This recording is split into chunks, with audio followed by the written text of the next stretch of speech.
Yeah, that's Sherwin Winchester and Baby Love. We're going up to Ion Dependency in just a couple. I'm going to end with this one. It's called Let No Man Judge by Merchant. And I'm going to catch you maybe Tuesday right in the diner. So stick and stay with 95.5. Or his ways of long ago. Instead, let us look at what he is now and would be tomorrow. Everybody deserves a chance in life. I'm sure you would agree. Don't try and condemn a person just so. It's true, will I not be? If you see a man, you know that was bad. Real bad. Turning on your leaf where you should feel glad. So glad. Encourage and help him to get along. Instead of trying to pull him back down. No, that's wrong.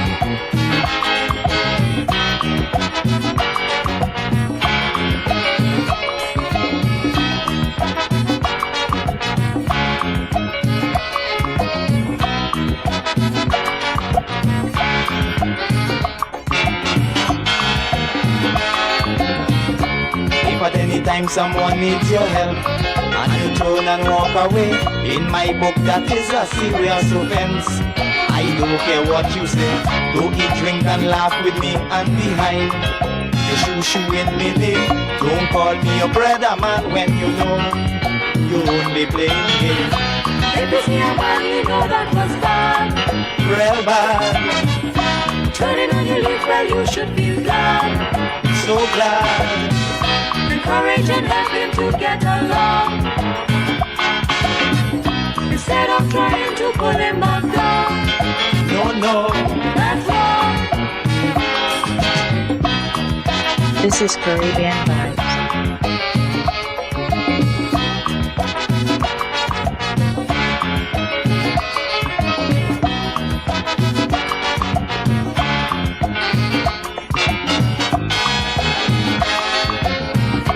He who is without sin cast the first stone.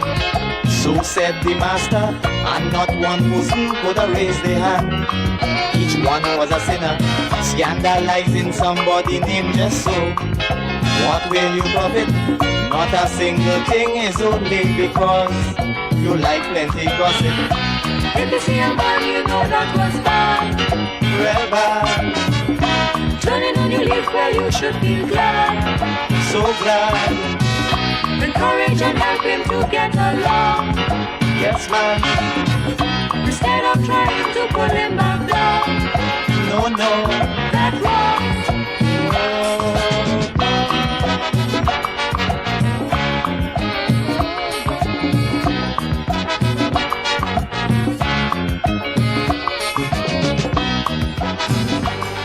Ion Dependency with Garth and Natasha.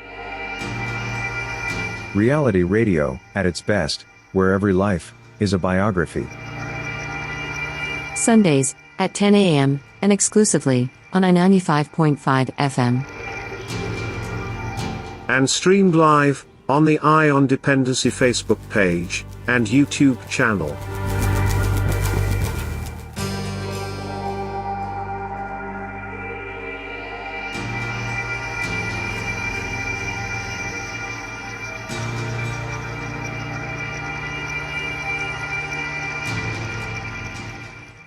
Good morning, Trinidad and Tobago, and to everyone locked on air, online, and abroad. You're listening to Dependency, coming to you live until midday. I'm Garth. And I'm Natasha, and as always, thank you for spending your Sunday morning with us, whether you're at home, you're on the move, or you're tuned in from overseas. Good morning as well to Storm and Tom, who's in studio with us. Today, we are turning the focus on you, our listeners, supporters, and online community. We want to know, why do you follow Ion Dependency? What made you stay, and what moments of topics have left an impact on you?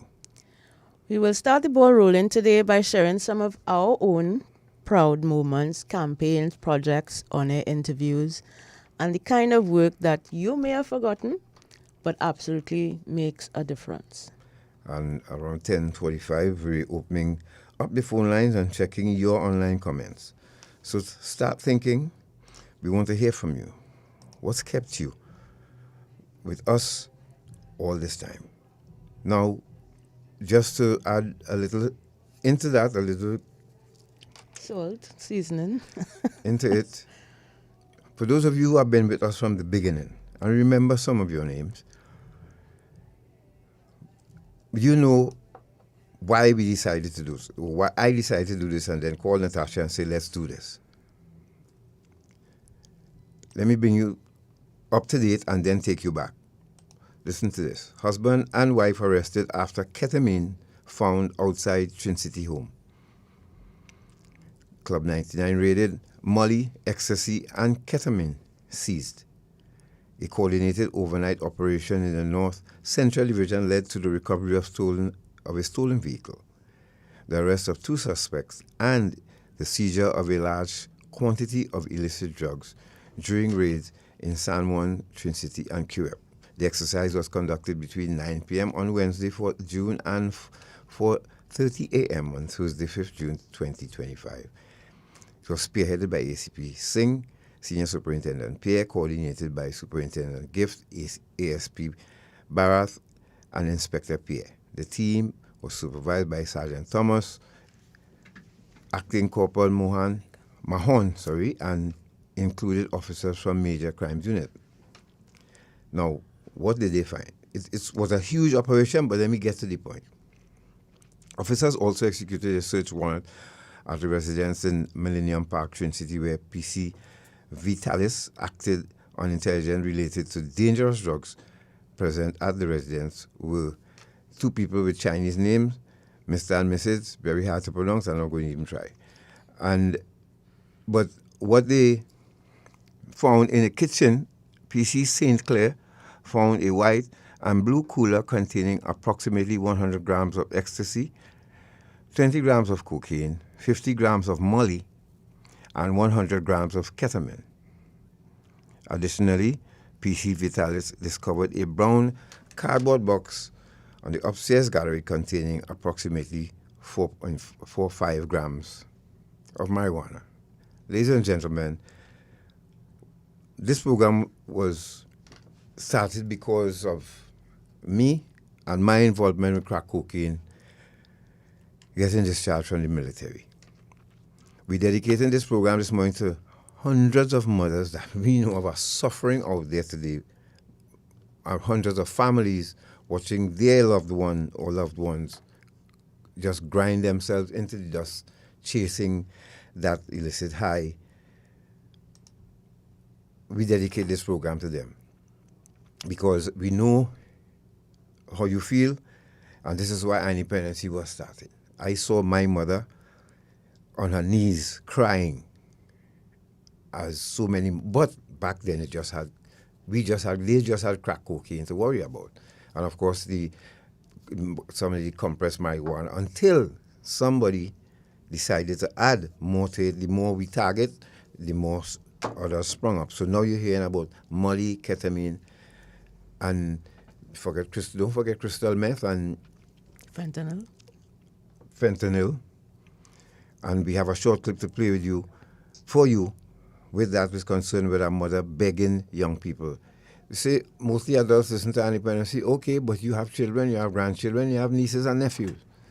And the onus is on you to either take this information, what we give you here, and do nothing with it, excuse me, or you make it work for you and your family. Because believe me, folks, the life of pain and torture that I put my mother through, there are a number of mothers going through it today. And it's worse because now we have these new psychoactive substances added to the list. This is why we are doing this today. Yes, and if I might add to that, I think the gap that our Independency fills is the gap of information as to how these illegal drugs impact on human beings, on families, on communities. Because that item you just read was a news item. The news would not give you that context, and that's why our Independency is here, hopefully speaking to people who have gone through this experience and trying to fill the gap of knowledge for you as to how these law enforcement interdictions really impact on our society from a human level, from a social level. And that is where a lot of the hurt and the pain, the trauma really resides. I decided to do this program not because I wanted fame, because I felt tugged to do it, because I had left here. I was away and just decided, no, something is wrong. Something is going to get worse in Trinidad and Tobago with the young ones joining the military. Some of them will experience what I did. And this is to try to prevent them, especially servicemen, because you have a special place on this list. And you should pay attention most of all. You who's serving the colors, the different colors of Trinidad and Tobago, and colors of the different arms of the protective service. You serving one of those colors is different for you, but we'll get into that. So just to give you time to settle, because we want to hear from you as well. What we've done so far, has it impacted you? And of course, I don't think if they have any other program already will normally do that, give you the opportunity to tell us where we're going wrong or what we're doing right or what we should be doing. And we give you that opportunity because this world of substance abuse and illicit trafficking of humans and drugs grows every single day by leaps and bounds. And we have to try and stay in step. So, but first we're going to go to a break. And when we return, we go through the years and we try to narrate as fast as possible because remember, we promise you at 10:45 we want to start hearing from you. All right? So, we could go to a break? Yes, we can. Let's go to that break and let's start the journey. Come join the journey with us. You will see for yourself, as they say, the proof is in the pudding, and the contributions as an NGO that we've made. And we try to continue to make with you, the people of Trinidad and Tobago, because there are mothers listening to you crying right now. I spoke to about 3 of them yesterday. You all would not believe. Let's go to that break, please. Let's go, and we'll be back. Line here with this weirdo named Larry. I'm getting rid of him now.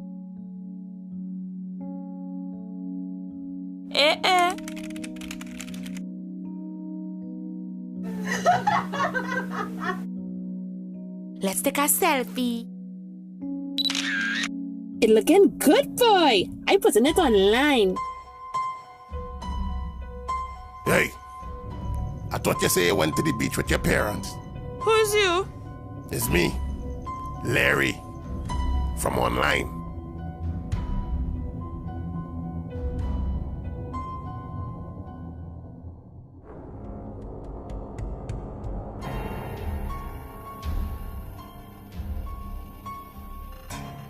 Hola, my name is Elena.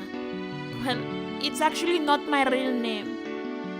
You don't really care, do you? All you care about is once you pay your money to my boss that I look pretty, smell nice, smile for you, and let you have good time. Enjoying yourself and doing to me whatever you want to do for the money you paid. What you don't see or know is that I don't get any part of the money you paid. My boss takes all of it. I am forced to work, taking as many clients as my boss tells me to. I am beaten, made to take drugs, and I cannot leave this kind of work on my own. I am a victim of human trafficking.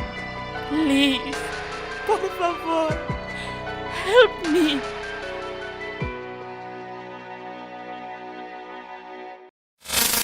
Join us this Sunday, the 8th of June, for episode 23 of Eye on Dependency, reality radio at its best.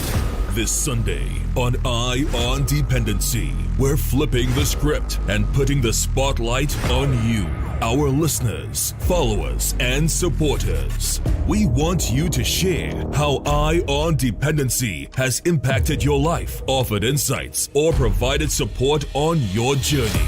Plus, we'll be sharing some of the work we're proud of, moments that mattered, stories that sparked change, and the impact we've made together. Listen live from 10 a.m. on I-95.5 FM or watch live on the Eye on Dependency Facebook page or YouTube channel. The Counter-Trafficking Unit, Ministry of Homeland Security, brings you Eye on Dependency. We don't just share stories, we change lives. Thank you for staying with us. This is Eye on Dependency. Of course, welcome to our listeners on I-95.5 FM and to those of you viewing on our Facebook Live and YouTube Live. Good morning and welcome. Don't forget to like the live, comment, and share. All right, so let's get into it. Once again, we're dedicating this program to you, the family that's suffering out there with an addict. Now, when we started with, let's look at gambling at first. Mm-hmm. So Gambling. Image A, short man. So we have a problem in Trinidad and Tobago that is hidden in plain sight. And what I'm saying is affecting a lot of people, but it's not something that you see physically like it will affect a crack addict. However, it is a problem in Trinidad and Tobago, although the signs and symptoms are the same as someone who is using crack cocaine. Gambling has the same signs and symptoms. You do your research yourself, so we're not going to give you any false information here. And so we decided to ask the NLCB.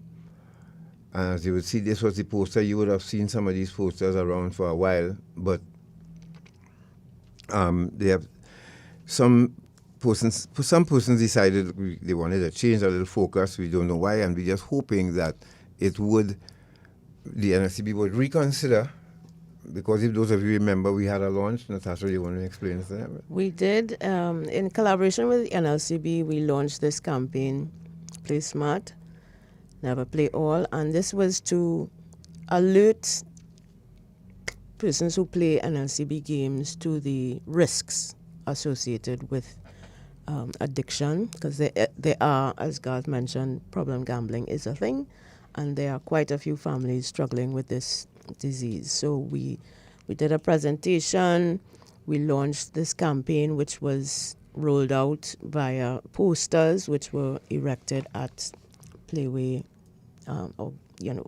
NLCB booths, and we had a billboard. We included this graphic on our billboard in St. James as well, just to raise awareness and to share hotline numbers as well for persons who may be struggling or families who may be struggling, so that they can get the help that they need. This was one of several approaches that we made to NLCB. This is the one that they accepted. We did approach them to have these hotline numbers on the back of every ticket that they sell.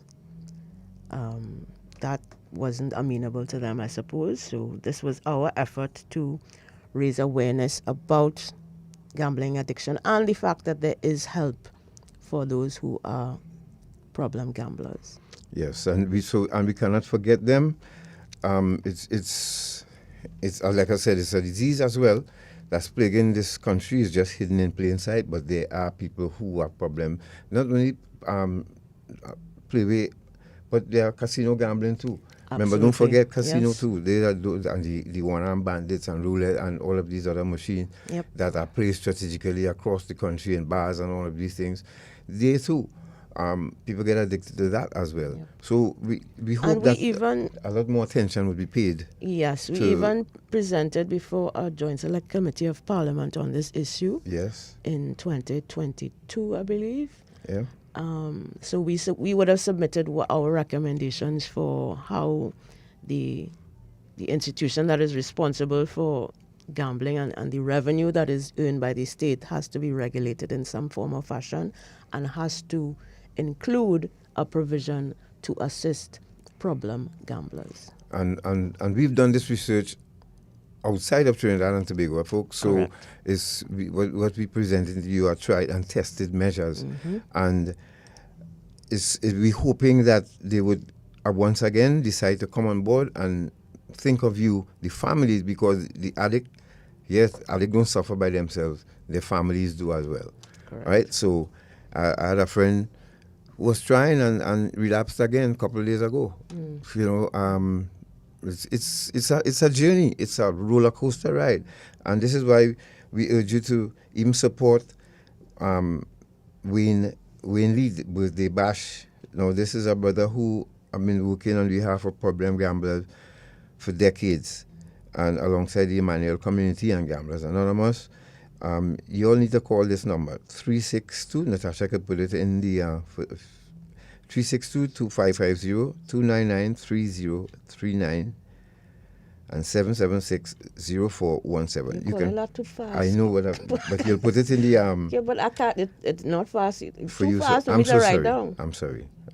Thanks. Yes, I'm just trying to keep track of the time. Yes, My yes. apologies. Right? 299. Yes, 299 3039. Right. And 776 Uh-huh.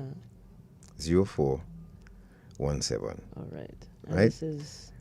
These are the numbers who call for tickets now. They're having a soca versus Latin party. This is to raise funds so that they can help families of problem gamblers. So you have soca, salsa, bachata, I hope I pronounced that right, calypso. Yes. And the nice, it's on the 13th of June. And call that for more, is at CB's 15 Ross Street, St. Clair. So we just put in a plug for them. All proceeds go towards Pathway to Recovery. And this is what we like to support too, folks. I'm just sorry that, we don't have the wherewithal to help institutions and organizations like these. We'll do it with our eyes closed, because from my end, we know the suffering and pain families going through out there. But God is great, and just call the number and support Wayne, please, right? And his birthday as well, so you get a double dose of love, all right? So and all proceeds go towards Pathway to Recovery. And so it's a noble cause, right? So let's hope once again the NLCB would reconsider and come on board. And I know they're working on certain things, because to the World Lottery Association there needs to be some standards set, and we hope that they will include the NGOs in doing so, because we have been a long-standing partner. Yes. The film Traffic and all of the things that we've done, NLCB always supported in all our initiatives. So we thank them for that, right? So let's move on to another initiative. And those of you just joining us, you're listening to Dependency. This is Garth and Natasha, and we are just going through some of the things to remind you, the tangibles that we produce for Trinidad and Tobago. Yeah. But how did we affect you into understanding the substance abuse and its related ills? Let's go to the other one. So next one, Shortman, is a snippet of some of the guests that we've had on Iron Dependency over the years. Of course, this is by no means an extensive billboard here, but I wonder if you recognize that gentleman at the top right. So we have Kareem Marcel. Underneath him is Sheldon Sketch Aberdeen. We know about his story, right?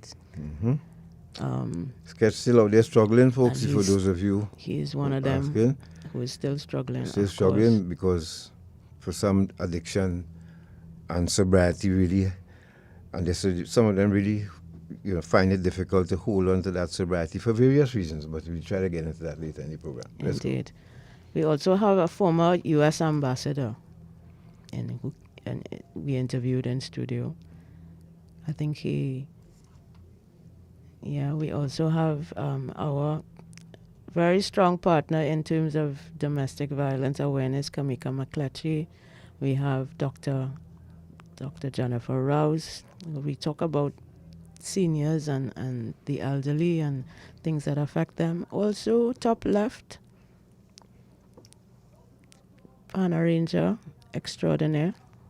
Yeah, that's what Natasha is doing for those on radio. She's describing what some of the people that we've interviewed and this is very recent. We didn't really go down into the archives of but this is to elucidate the point that I made earlier in terms of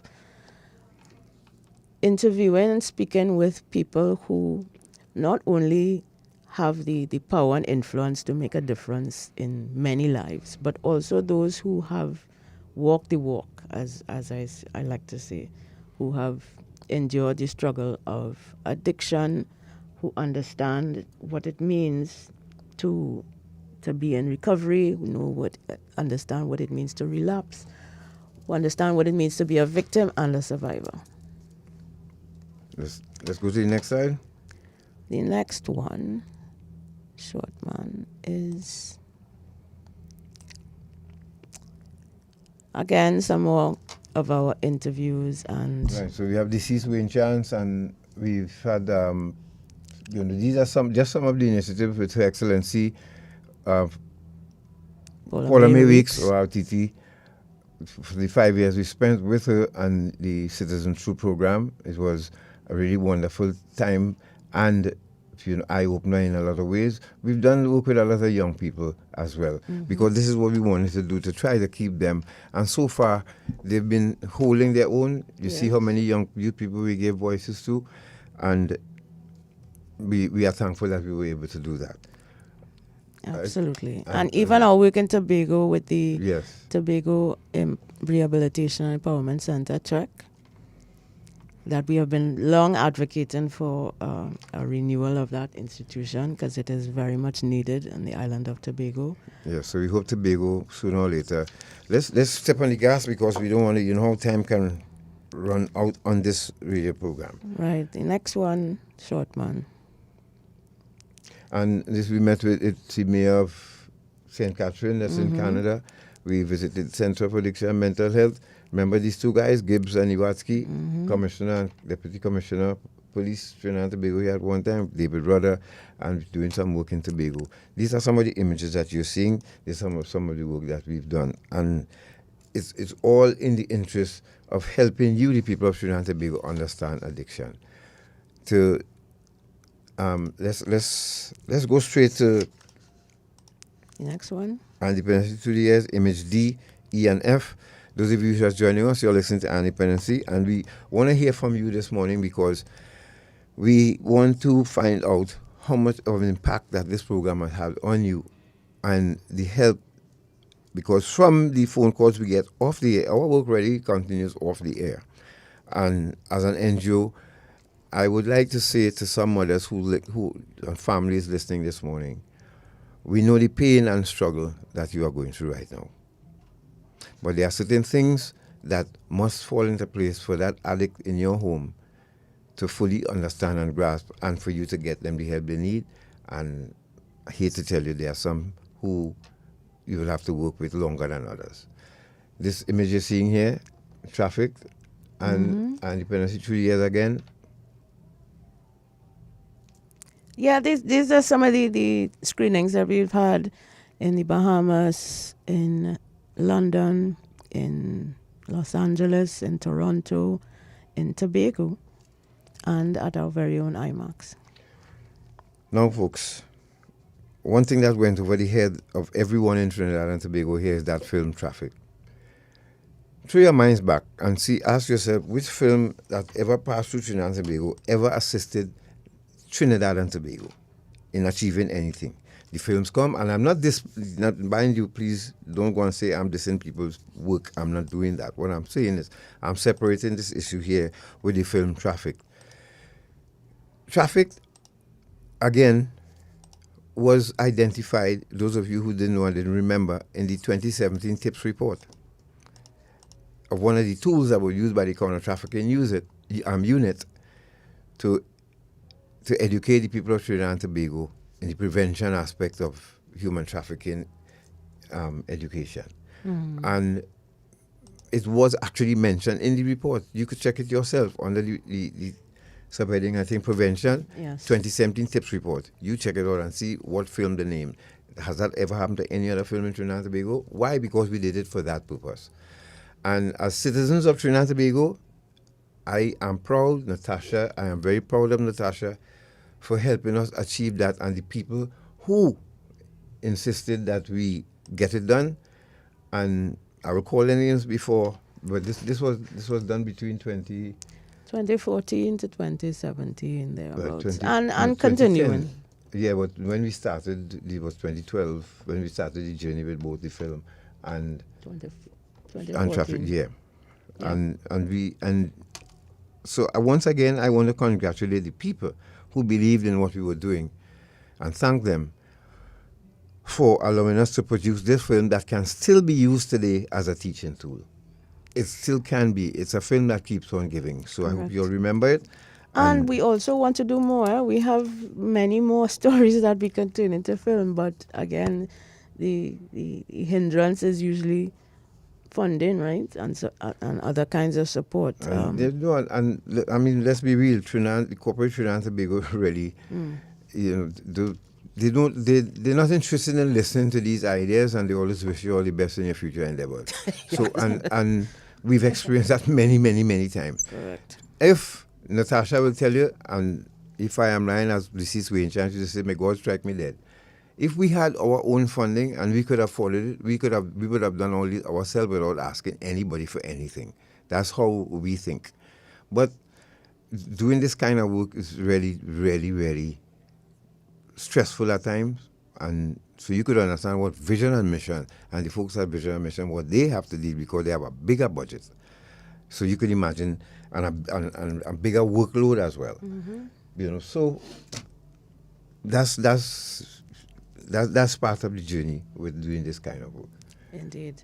So I wonder if you remember, if you're watching or listening to us, how much do you remember of the work that we have done over the years? And we really want to, at a later point in the show, we will hand over and turn over to you to tell us what you have got, what is the impact that our work has made in your lives, and be straight, be open. Yeah. Right? We need to know. Just keep in mind that as an active crack user, I never went to a drug pusher or any bar owner and they ever asked me which party I vote for, or if I'm from a Muslim or Hindu or Catholic home. They don't care about these things. All they care about is the money for me to use. And I begged, borrowed, and stole. I am seeing today things happening in our country that is similar. And we have one or two to show you this morning, so stand by for that. All right, so let's go to Image F. Yeah, that's the last one. That's the last one, right. This one, the one in the bottom left, was a nice achievement for us, where we hosted the British High Commission to Trinidad and Tobago, Mr. Tim Stew at the time, at the Odeon in Parental in London, and supported by the High Commission to London. And the Prison Radio Association. And it was well attended, well supported, and this is us screening the film as an initiative called Thank You Britain for this support, because the British High Commission then was very much a part of helping us get this film off the ground. Yep. So thank you once again. Let's go to a quick break. Can we? Okay, let's go to a quick break, and when we return, we step it up a notch. Remember, we're going to be opening the line soon for you to tell us and speak with us and tell us about what you're seeing, experiencing. And I can tell you a lot of things that are happening right under your nose that we need to pay more attention to. Okay, so you're listening to Dependency. We'll be back. Slavery, a terrible time in our history. The kidnapping, buying and selling of people for profit, the exploitation of another human being. It still exists today. It has a new name: human trafficking. Anyone can be a victim. There is forced labor, sexual exploitation, and domestic servitude.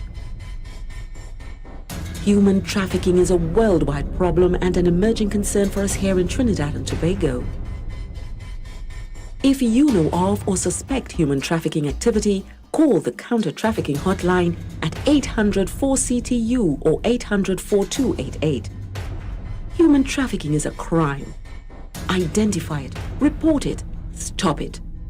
A message from the Counter-Trafficking Unit of the Ministry of National Security.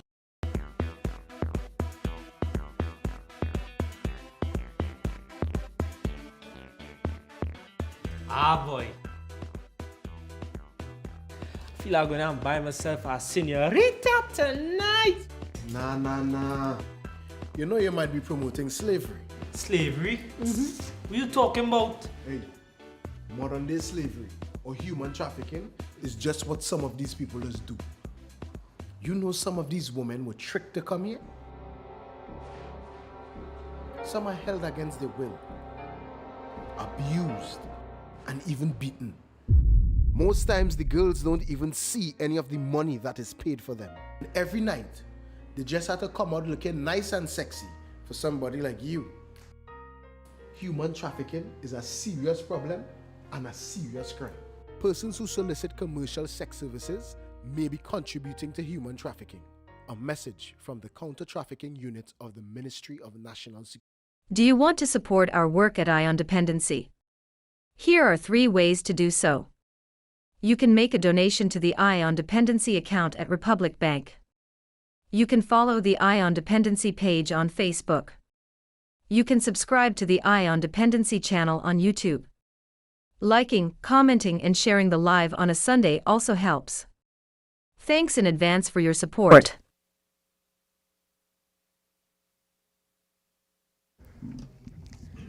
Thank you for staying with us. This is ION Dependency, and we are turning it over to you. But before we do... No, go ahead. Before we do, we have some other news we want to share. One of which is something that we witnessed last weekend, which has to do with an issue that we don't talk about enough on ION Dependency. We have addressed it, of course, and that is road safety, traffic safety. We've had Kirk Waite and Brent Batson on this program many a time. We've even had the president of Arrive Alive here. And this is one issue that is really a bugbear for us as users of the roadway. And yeah, this... Not only that, let me just add to it that before you show you that, this image we're going to show you, who you're going to blame for this? This present government or the last government? you look at it carefully and tell me, right? Who would you blame for this? This present government or the last government? And I have an experience to share with you two coming out of Shogunas on Monday. And that big yellow structure you're seeing on the right is a walkover. Who you blame for this, folks? Now, this is a young lady who has bags in her hand, and she is willing to skip across and dodge traffic on a highway instead of using the walkover. Now, that yellow post you're seeing right there, that's the walkover. Right there. Now, let me ask you this. You think this person on a substance? No. Or they normal? No, she's... Because she was well dressed, and it's not like a homeless person. She was well dressed. No. And so we ask the question again. We already have problems with substance abuse issues to deal with. But now you could cause a chain reaction here by one car happening to slam on the brake to avoid hitting you, and I'll walk over right over your head. I don't Who we blame understand. for that, people?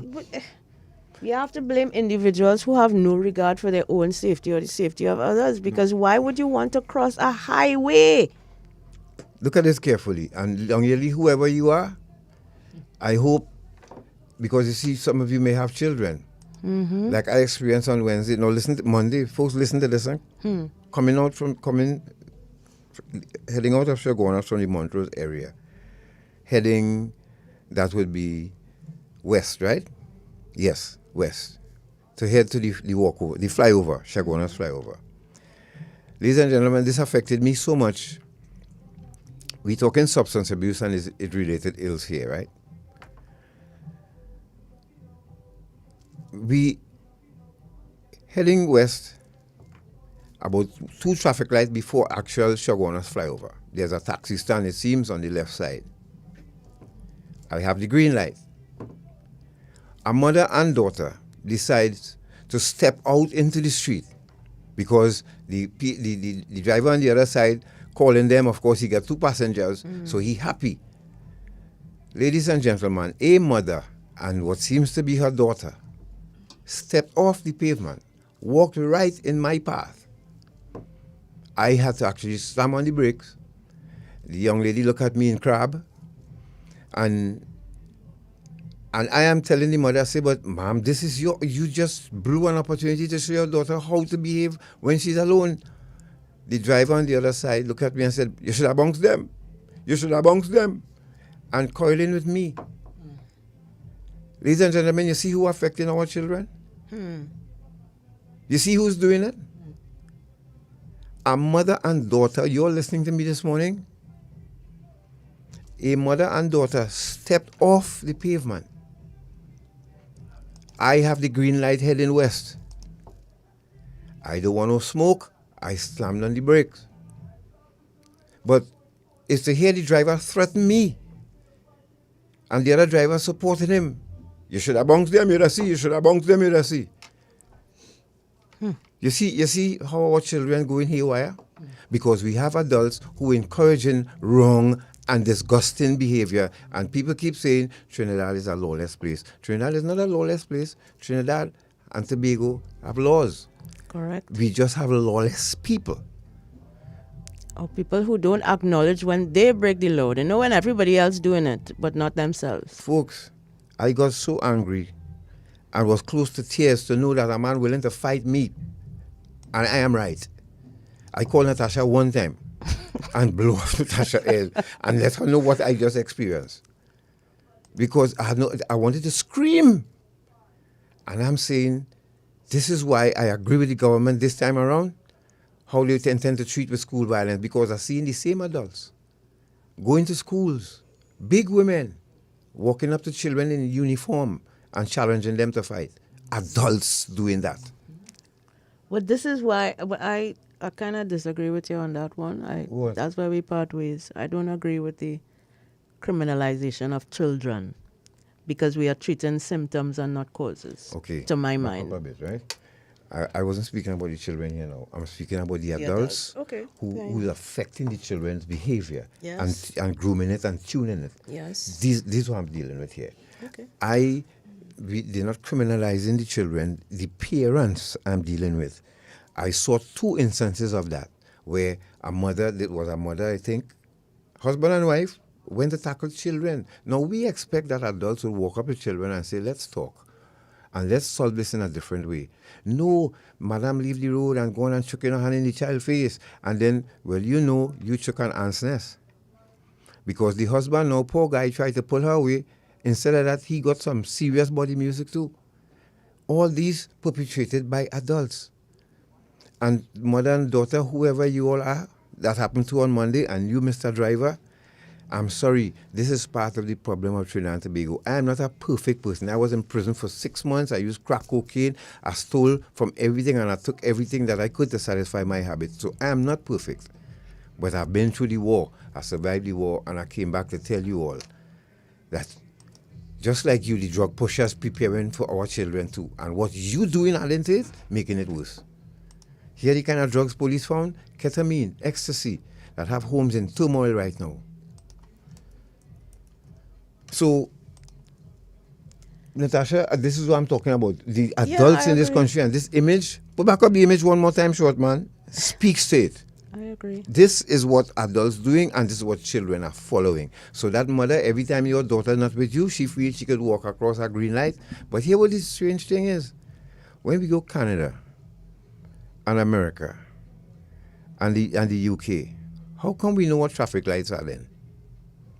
How come we stand and wait orderly until the light change and walk with everybody? How come we do it then? But in Trinidad and Tobago, we come home and saying it's not a real place and breaking the laws that exist. Well, I have a story about that as well. I traveled to Australia, Brisbane, and was walking the streets and looking for a bus to take me to where I wanted to go. And the way the street was constructed, there was a bus lane with sheds and everything. So I was just trying to go in back and forth, crossing the road back and forth, the bus lane, to try and determine where I had to go. And out of nowhere, a policeman appeared when I crossed the road the final time and asked me what I was doing and was about to fine me for jaywalking because he said you can't be crossing a bus lane like that. This is the kind of enforcement of the law that is absent in Trinidad and Tobago, because we know that there are traffic wardens who are supposed to, enforce these kinds of laws, but how do we treat the traffic wardens? They try their best. I know they try. Some of them are still wanting, but most of them try their best, and I have respect for traffic wardens. Exactly, but most people don't. Yeah, and that's the sad thing. And they are doing their jobs to enforce the same law that you just spoke about. Yeah. Trinidad and Tobago is not a lawless place. We have lawless people that are not observing the laws and putting other people's lives in danger because, like I said, if this lady ran across, look how busy that traffic is. It's not to say, well... That was a Saturday morning on the Churchill Roosevelt Highway. Yeah, and they walk over and the government go, people quarrel with them. We want to walk over, people getting killed. You get the walk over and look what she's doing, crossing barrier with skirt on, Yep, and bags in her hand. I think she probably expects cars to stop for her, but that is unsafe. And when you're crossing a highway, nobody driving on a highway is expecting to have to stop for anybody to cross. Exactly. I see dogs use walk over already. Correct. Honestly, I see dog went up, walk over, go over and come in the next side. And zebra crossing too? Yeah, and zebra crossing, So come on, folks. But let's come back to the substantive. We have 2 more minutes before we open up the line. Can I just share something very quickly? Sure. With regard to what you said just now about the parents and the children. And this is from Nancy Harvey Miller, a former interviewee on Iron Dependency. And she posted, teaching people how to regulate their emotions is crime prevention. It's addiction prevention. It's suicide prevention. It's generational healing. It's how we stop raising adults who explode, implode, or shut down at the first sign of discomfort. Emotional regulation is not just a soft skill, it's survival. It's the foundation of a society where people can disagree without dehumanizing each other, where accountability isn't seen as an attack, and where conflict doesn't always have to mean violence. You want a better world? Start with emotional education. Nancy said that. Teaching people how to regulate their emotions is crime prevention. That's the first line. I love this. Apparently, this is from a gentleman called Dr. Joey Pagano. But I wholeheartedly agree with this, which is why I said that I don't agree with the government's approach to criminalize children for this behavior, because it is treating symptoms and not causes. If you want to look at the parents, yes. But do not criminalize children for behavior that is either learned. That is learned. Violence is learned behavior. Where did they learn it from? That is the cause we need to treat. And this is why what was said, I think, in the press cabinet conference too as well, and the adults who perpetrate these things. I mean, an adult going in a school, to accost a teacher or another child, and you should get the full brunt of the law thrown at you. I support that, and it needs to stop. People who film these things too as well. People who stand there and look at and I do see. nothing. And what Natasha, we behind time, I right? know. And we still have the CTU story to do. Okay, but let's do it. People who see these things and cheer on and support, you need to pay a price too. I agree with that. Yes. Because it is ridiculous now, and there's a new style now where, because of loyalty, 6-7 people jumping on one person and beating them to win an inch of their life. You all ever stop to think that if that person dies, the whole game going to change? Now your parents know whether they support you in your behavior or not. Have someone comfortable years ahead of them, the entire family. Because if a person dies from you kicking them and beating them and stomping them, kicking head now like penalty, kick with people's head now is a style. Well, go ahead. But remember, when the blood cool, I remember sitting in a in a police station cell, and my whole life started flashing before me. What I just threw away. How am I going to come back from this? Think about it. Think hard. Yep. Let's share that CTU story quickly, And yes. Let's go to image H, short man, please. Operation G-Ride. CTU dismantles major human trafficking ring. That's not the first one. In a significant breakthrough against human trafficking in Trinidad and Tobago, the counter-trafficking unit of the Ministry of Homeland Security executed Operation G-Ride in the early hours of Friday, 6 June 2025. Following 6 months of intensive intelligence gathering and surveillance, CTU officers supported by the Immigration Division and the Trinidad and Tobago Police Service conducted a coordinated raid at a residence on St. Vincent Street, Tunapuna. At the scene, authorities discovered a total of 17 persons, 12 adult females between the ages of 18 and 26, 2 adult males aged 21 and 28, 1 minor female aged 16, and 2 babies under the age of 3. All were Venezuelan nationals, except for one of the babies, who is a Trinidadian national. Right? Rapid human trafficking screening was conducted on site, resulting in the identification of 3 adult females as victims of trafficking. These individuals are now under the care of the CTU's protection team. The remaining persons were handed over to the Immigration Division for further processing. 1 Venezuelan national was arrested at the scene. The suspect's baby, a Trinidadian national, and the 16-year-old potential VOT were both transferred to the care of the Children's Authority of Trinidad and Tobago. Additionally, officers recovered 1 illegal firearm and seized $150,000 TT in cash, suspected to be linked to illicit trafficking proceeds. The successful operation followed intelligence related to the sexual exploitation of Latin American females in bars along the East-West corridor and represents a decisive disruption of an active trafficking ring, marking the first of several such operations planned for 2025. This is from the CTU, 6th of June, 2025. So you see another arm of our protective service doing another set of work. Mm-hmm. So the crew that seized those drugs, now we have the counter trafficking unit supported by other units, yes, doing its work again.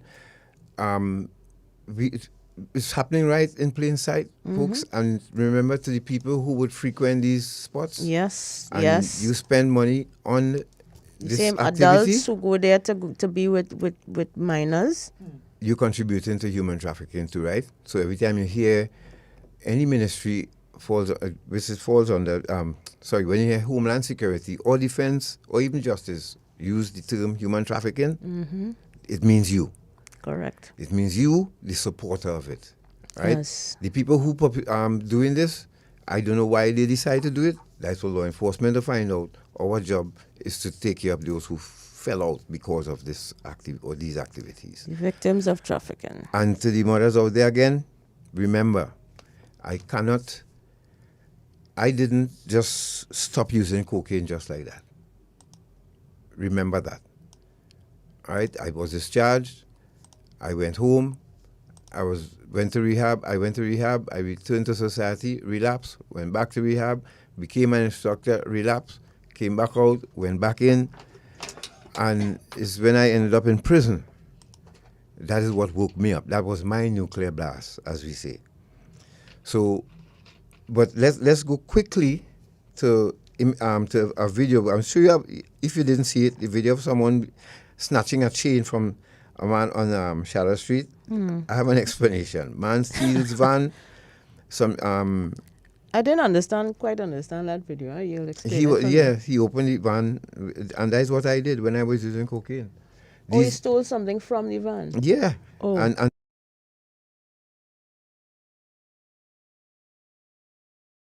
catch that. And this is happening in your workplace and you wouldn't even know it. Absolutely. But look at this video here, right? A guy comes, he's walking along, he opens a van and he dips inside. Pretending like he's on the phone. Pretending like he's on the phone. Normal, and go in the van. He rummaging through it, and then he comes out, normal on the phone again, like nothing happened. That's something I would have done. that's something crack addicts around my era would have done. We didn't have gun. I could tell you I never really jacked up anyone, but you put something down, I was going with it. This is why I had that. How would he have known? You think he would have known that the door was open? Yeah. Possibly, he probably would have seen the person pull up and just come out and walk in. But we go on trying. But this is daytime. Yes. You see, and this is how desperate. Now you have to understand the craving that drugs would cause, that would make somebody take chances with their life. Because suppose the owner had come on and see him doing that. Yeah. You know what would have happened? Maybe another village come on and beat this man to a crap, to a pulp. Correct. So, but this is what we do. You have to be extra vigilant now. If you're working, you have employees working in a bank, anywhere that has a lot of money, somebody's hooked on gambling or Class A drug, money will go missing. You could try. Even alcohol, don't be fooled by that. As well, yes.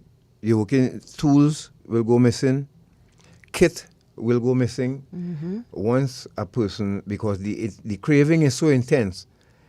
We steal from our mothers. Addicts steal from their parents. You think anybody else safe? Think of that. If I could see my mother crying in the living room and still go in the bedroom and go in her handbag and take out money and that don't affect me.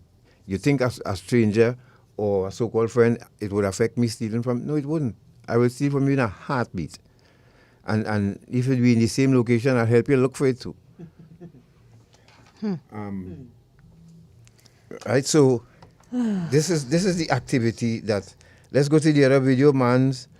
And snatches chain. Yeah. The chain snatching, J. Right. Now imagine. I had to. We'll see the video in full and at normal speed first, and then it slowed down so we could observe what is happening. So video J, short man.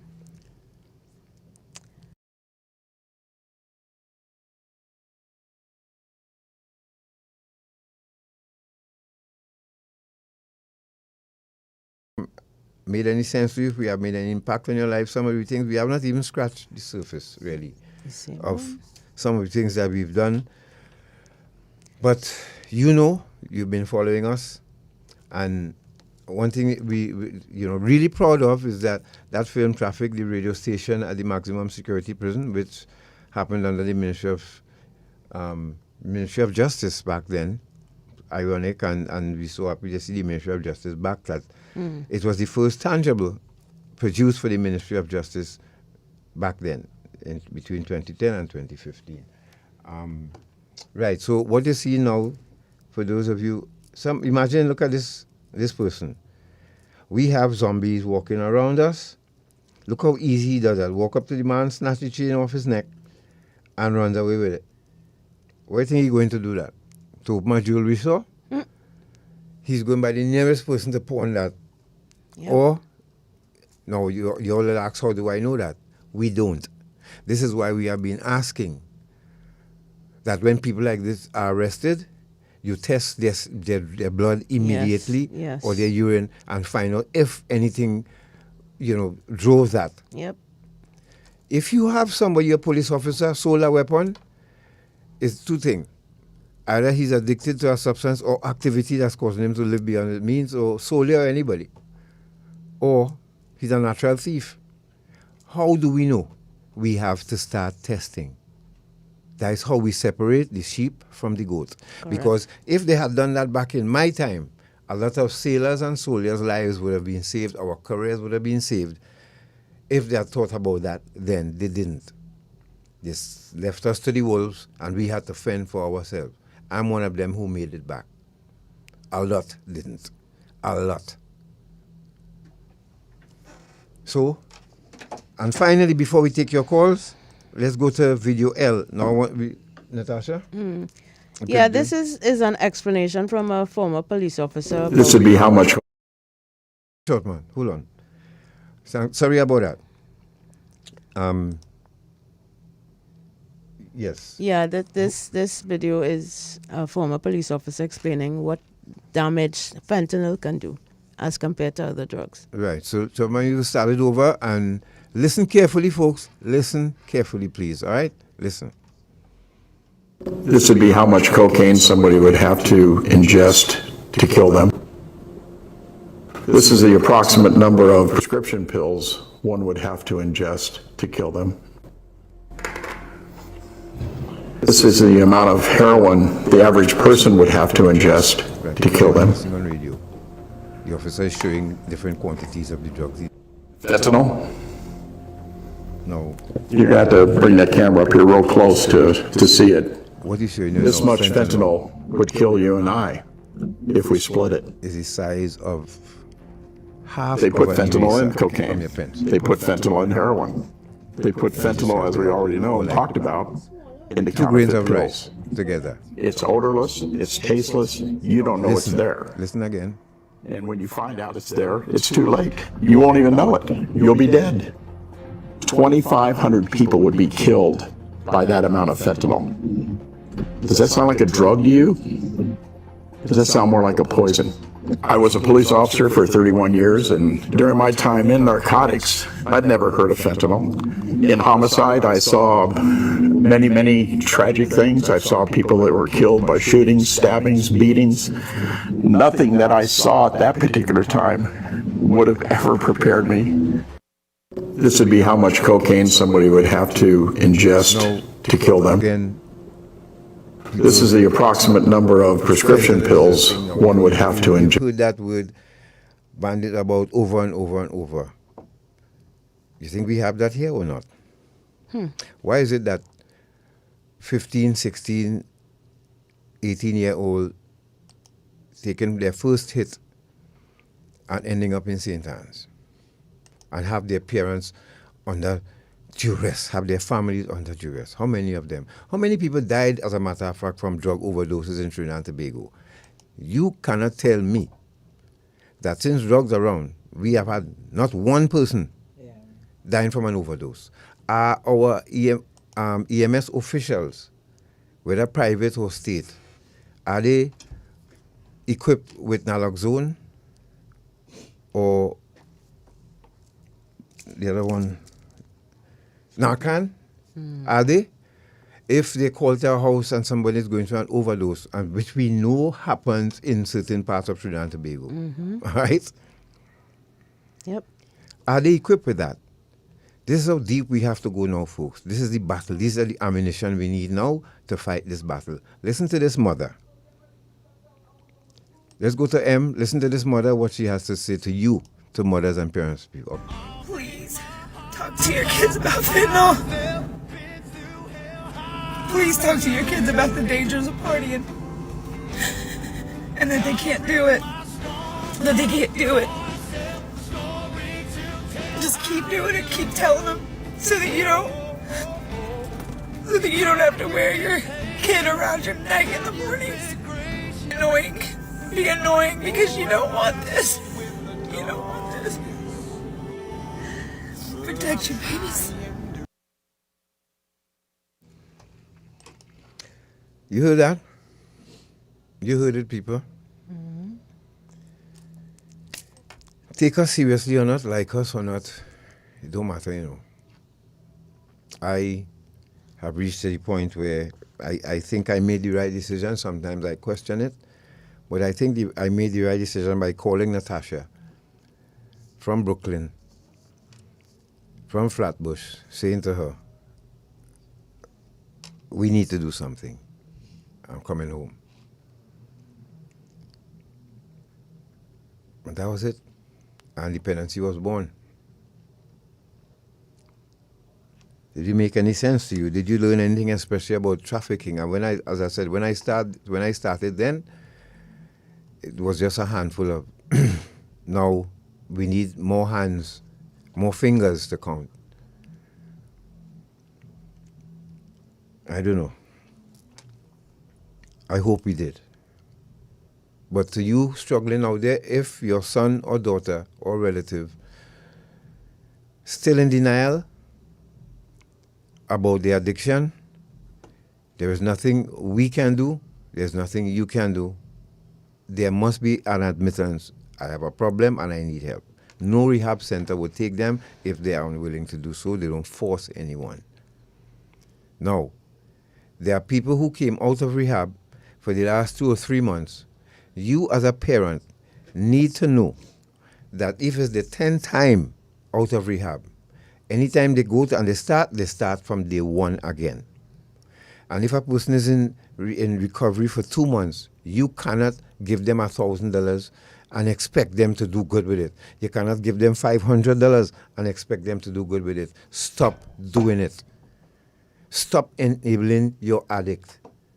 If your addict comes out of rehab and continues to lie on the block late, continues to hang around the same people, continue to, you know that there's a problem around the corner. You cannot give your addict $1,000 and say, hold on to that, and it is a trigger. It will be a trigger, and it continues to be that. It has not changed. So you need to stop pampering them. If your addict is working, you have to talk to the employer and let the employer know, my husband, my son, and your addict must agree to it. And if they have no caregiver in the home, though? If they have no caregiver, then they must have a sponsor. Okay. They must have someone who will help them along their recovery journey. Put your trust in that. If they don't put their trust in that person and insist that when they work in, they must collect their salary, you have a problem happening around the corner sooner or later. Money is a trigger. Yep. Please stop doing it. Because when it happens, then you go crazy calling everybody to try and get help again. Try and let your addict understand that there's a beast inside of us that will not die. Just leave it be. Do not wake it up. And if your addict continues on that road, then you have a problem around the corner. Once your addict decides that they have no problem, we can try an intervention. An intervention can last 2 minutes or 2 hours. And if your addict still not convinced, then you have to start looking out for your health, mental health as well. And sometimes tough love is needed. Most families don't like doing it, but we are not miracle workers. We can only help where we can. But if there's denial, we cannot help. Be ready to open up the lines? Yes, we are. So we're going to open up the lines to you now. Be fair, be honest, be direct. Don't sugarcoat. We're here to help you. And I want to thank those who, I always remember Mr. Suredratan Rambachan. Now, people will find it strange, right? What he has to do with independency? Well, I'll tell you how. For COVID, we interviewed people who contracted it, when it just hit the scene. And so we were doing interviews with people who contracted COVID and all of that. And he was one who contracted COVID. And in speaking with him, and he agreed to speak to us on independency, he confessed that he listens to independency all the time. And then he said to me, when we were ending the conversation, he said, God, independency don't just tell stories, it change lives. I said, wow, what a line. And I asked him permission to use that line, and he said, yes, go ahead. And that is since then we've used that we don't just tell stories, we change lives. That is courtesy. Suredratan Rambachan. I want to thank him for that. Indeed. Because and this good is morning what to you if you're listening. Yes, this is what we wanted to do from the beginning. You, the servicemen and women of Trinidad and Tobago, is a different kettle of fish with you, like I said. And you cannot, I hope I could start meeting with you all one day again so I could tell you how different it is. But know that you're not getting away with it. 622-3937. You have calls already? Okay. Good morning. Hello, good morning. Speak your piece. You have 1 minute. Go ahead. All right. I have some comments as well from online that I will read. Good morning. Good morning. Good morning, Gad and Natasha. Morning. How are you all going? Pretty good, thanks. Yes, you all have to have good time because what I've learned from you all over the years, I've been listening to this program for so many years. I say to you all, you'll have real belly. You'll have real belly. In spite of all the inconsideration and the lack of interest of so many people, you all have plodded on over the years, and I've had some measure of success. And if governments had listened to you all, you know, we wouldn't probably have that problem in Tobago that we have now at all. And you know, I want to think sometime that you all have the red skin color, the right skin color, not to handle these things. Or no big shot, and you know what I mean. So the color of all your skin is not the right color for some people. Nevertheless, we survived. The people that bring in the drugs, they are being protected, and that's why we have this problem. It's not more people don't bring in drugs. It's the big men and men in high places that bring in drugs to be consumed by little people, and that's why it's so difficult for you all to make a headway, you know. Because I mean, and I appreciate you all are trying so hard, but it's difficult because the men that bring in drugs are protected. These are men in high places, and they just facilitated knowledge. They will sell the drugs anyway, and continue to sell the drugs. Thank you so much, right? Thank you so much. Thank you very much. So those of you on YouTube, welcome. Thank you so much. Remember, please keep sending your comments. And hello. Yes, good morning. Good morning. Yes. I have been listening to your program, I mean, since when you were on a Sunday evening, 6 o'clock. Right. Right? And I could also tell you the reason why I have always followed your program is because I have a brother who has been an addict for almost 40 years. And he was in Paparu. Out of Paparu came a group called Aspect. We are the family and friends of the Paparu Empowerment Center. So I know what it is to be around an addict. I have been to a number of NA meetings involving everything. You will think I took drugs. But one point I want to make. I have observed over the years that the people who went into rehab came out and give back. Those who continue to work, helping others, who made that change, they were able to stand better than those who came out and looked for a job, and some of them, like my brother, got married and could not face life trials. I don't know what is your thought about that. You mean there's what you saying? There's a certain reward for being open about your situation and trying to help others, and yes. A spiritual reward, that is, right? Yes. Right. No, I understand what you're saying. Yeah, because all the people who I meet, like you might know the name Russell Dillon. Yes. I'm sure you will know that name. Right? Yes. He was my go-to in everything. Everything I observed. I mean, I even understand now, because my brother have been to nearly every rehab in Trinidad and Tobago, right? Nearly everyone. Always in and out. It's like a revolving door thing. But the people, those who, let's say, I met in Paparu, and they came out, and they are helping. They may be working, they may have their families, but they are doing something that says, thank you, Father. Thank you. And they're doing something that's saying thanks. I find they are able to stand up better than those who, they're treated like, all right, you had a situation, you had the surgery, and you're better now, and you move on. Because I know they all need to stay away from slippery people, slippery places, and slippery things. Right? Thank you, Cora. Thank you. I understand what you're saying, and that's some good food for thought. Thank you so much. You are most welcome. That's an interesting an interesting take on it, yes. Because some people, I would imagine, don't want to be front and center. To make drug use their identity.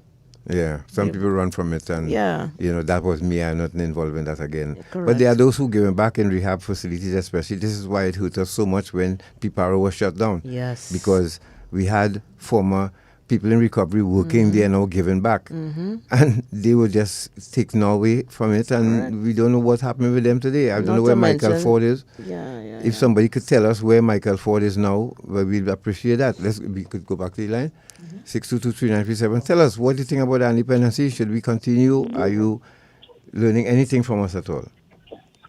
Hello, good morning, God. Yes, I'm trying to keep it to a minute, 2 minutes for the most, right? Let's go. Basically, the few times I listen to, I appreciate your efforts, and I wonder how I'll continue with the work. That's all I do. So, congratulations. And I have silent listeners like me out here who don't call in often. So, keep up the good work. We need people like you, where the rubber hit the road, where we have actual things doing instead of talking in parliament and things.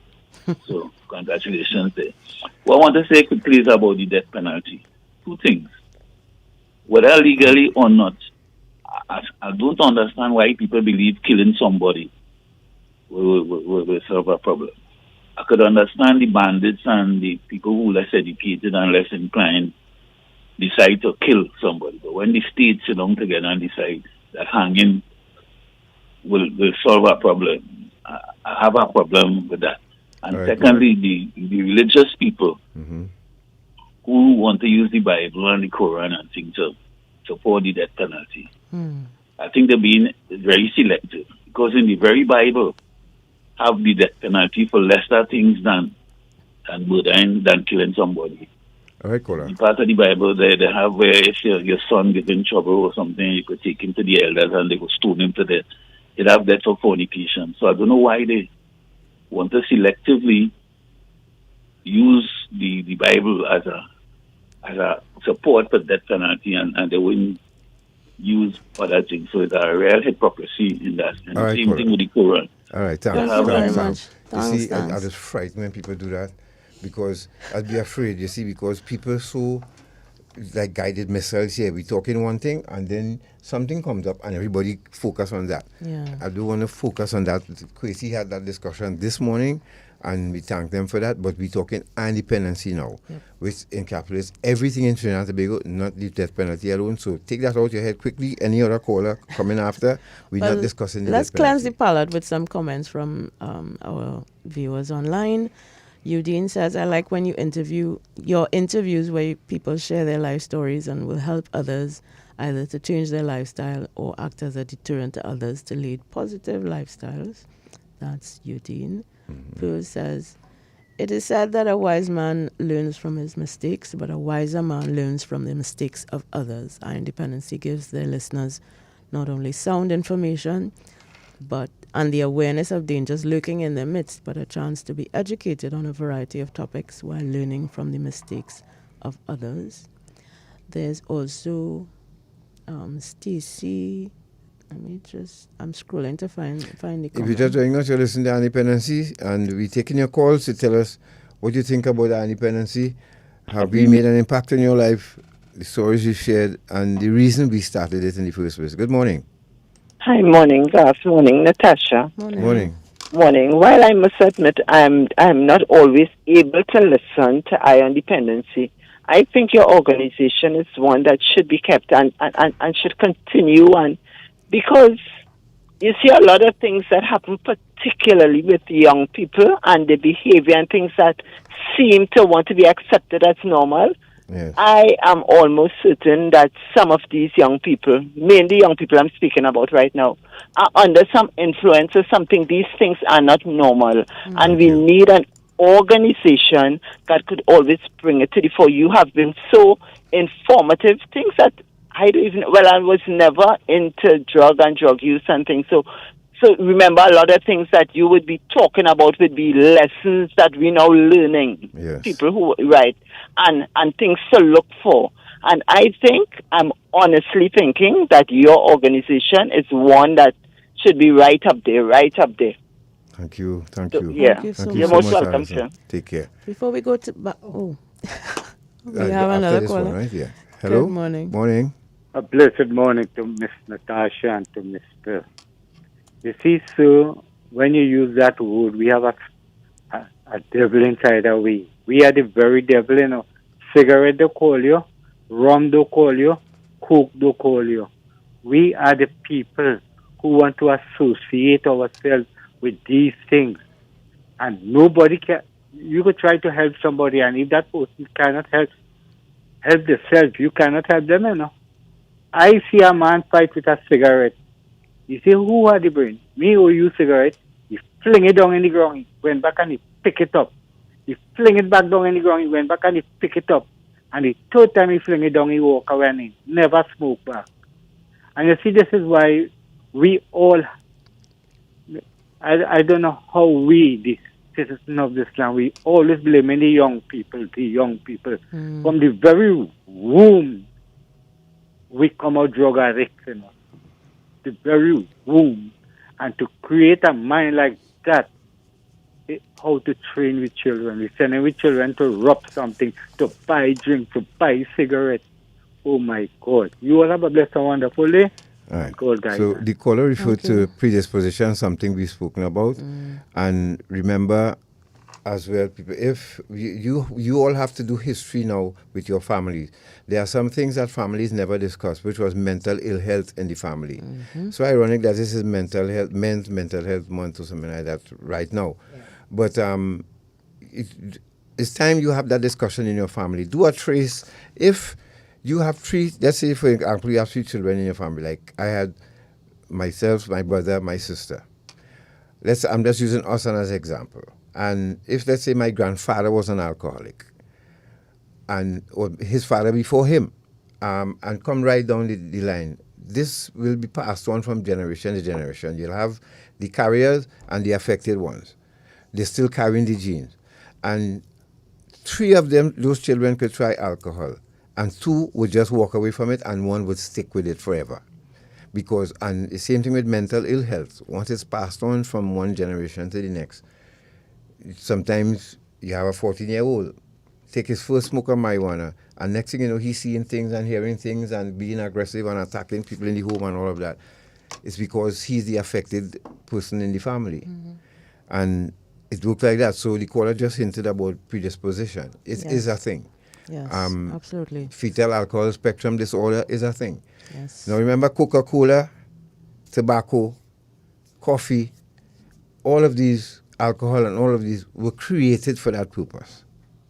These are addictive substances. All the people talk about crack addicts. Ask somebody to spend a day without a cup of coffee and see how they freak out. Correct. Or a cigarette. No basic Lipton. Right. Yep. I drink tea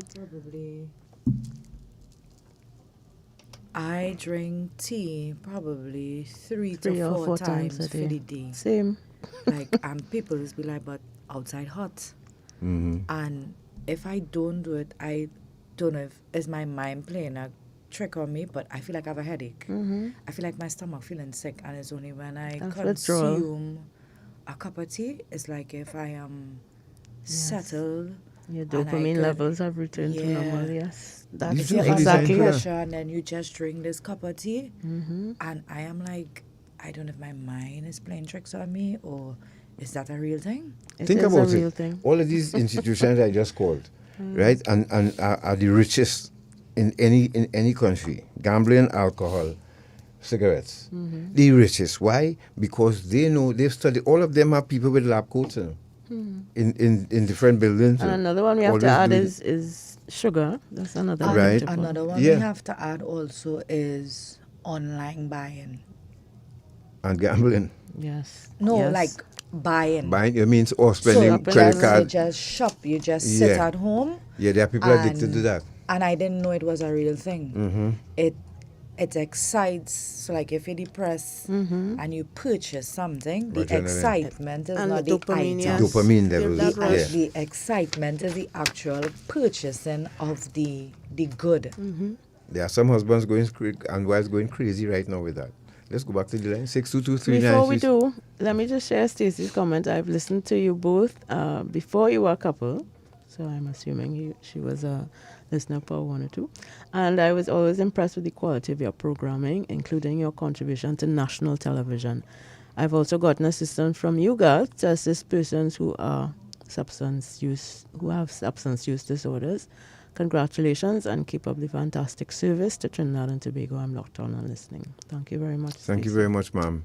And even those of you who getting married now, too, as well. You need to go that distance now and with DNA and see what kind of child you would produce if you all meet. That's very, very important because the bloodline and DNA can be passed on. And let's say husband and wife have in their family history of substance abuse or mental ill health. Remember, you all are carriers. Correct. And there's a way that you must understand and speak to your children about it. Let them know you're not like the ordinary child. You cannot afford to be smoking or drinking just like everybody else. Because why? Because your father or your grandfather had mental ill health. They were at an institution or institutions for a while. You may be a carrier. One of you may be the affected child. You never know. Which one are you willing to try? What is a prevalent attitude in society towards mental health? People think it could pray away psychosis, Yeah. People actually believe. Yeah. I was interacting with Tarian. Remember Tarian we had on the show? Whose son committed suicide as a result of his schizophrenia. And she was, she does her TikToks trying to educate people about mental health. And people are commenting on her video saying, no, you are wrong. You need to pray this away. But the next part too is that some people think that mental health comes in a particular ethnic background. Like black persons are not susceptible to schizophrenia. Yeah, and anxiety and bipolar and depression and these things are like, and I put it in inverted commas, is white people's sickness, is not black people's sickness. Let's go back That's to crazy. We promised to call her something and we need to stick Mental health to is that. not a demon Hello. to pray away. Good morning. Hi, good morning, God, Natasha. Morning. Tell us. Yeah, I've been listening to this program since 2002 when you started in the evening. Yes, yes. And the first time I heard about vaulting, I said, what is this? And I'm excited as a teacher to share it with my students. And they were able to tell me more than what vaulting is. Right. So, I learned a lot, and therefore our students are so exposed now that we have to be on top of things. Yes. Thank you very much. Continue the great work. You're welcome. Thank And you. for those of you who don't know what vaulting is, it's an act of inserting objects into the anus to smuggle into prison. Or vagina. Or vagina. That's what vaulting is. So, and I saw it with my own eyes when I was That's how going to contraband gets into prisons. Yeah, that's one of the ways contraband One of the gets in. ways. Yeah, and I saw it in my, so it's not a made up thing. I saw it, I swear to God. To make us horrified right now. Yeah, I saw that when they put me in my cage. The guy next to me, someone in uniform, walked in and handed him a condom with cigarettes, and he just squat on the bench and push, like he opened my drawer and put it in and closed it back and pull up his pants and sit down. He even coughed. That was phenomenal to me. I said, Jesus, this is where I'm going. That was my first introduction to prison. Seeing him, how easy he did that. And it was to make a face. I'm not making this up. Hello, good morning. Good morning. And he will go and push that out and share distribute some of the cigarettes. Yes. Hello, good morning. Morning. Good morning. Morning, Mr. God, Miss Natasha, and Miss Castillo. You all hear me clearly? Yes, clearly. Go ahead quickly. All right. I heard you all talking about mental health. It's quite true what you all said. Sometimes it is genetically passed, but sometimes there are circumstances and situations that brings on imbalance, because this mental health is a balance. Yeah. And certain circumstances and behaviors and a whole other thing. Sure. I had the unfortunate experience to go through an episode like that where I became psychotic. Okay? And I had to seek treatment. You must seek treatment. Somebody to talk to, and sometimes you need to get medication. Yes. Fortunately, I have been clean from that now about 25 years now. But it always stays in the back of my mind right? And prayer helps, but prayer is not the only solution.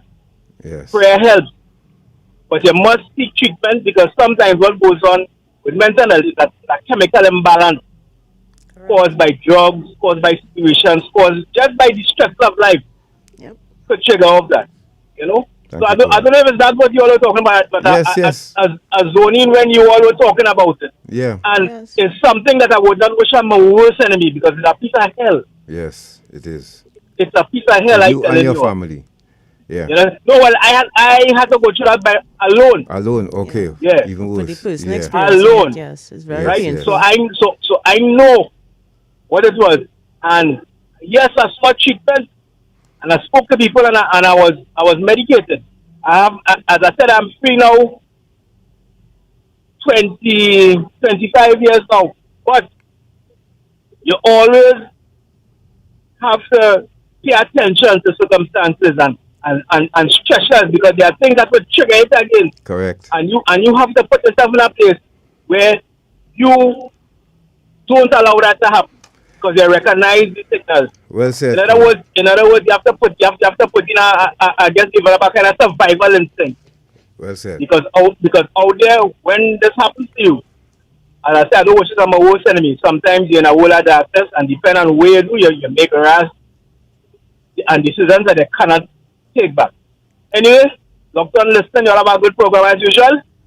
Enjoy the day, get home safely. Thank you. Thank you and very much. I like what he said there.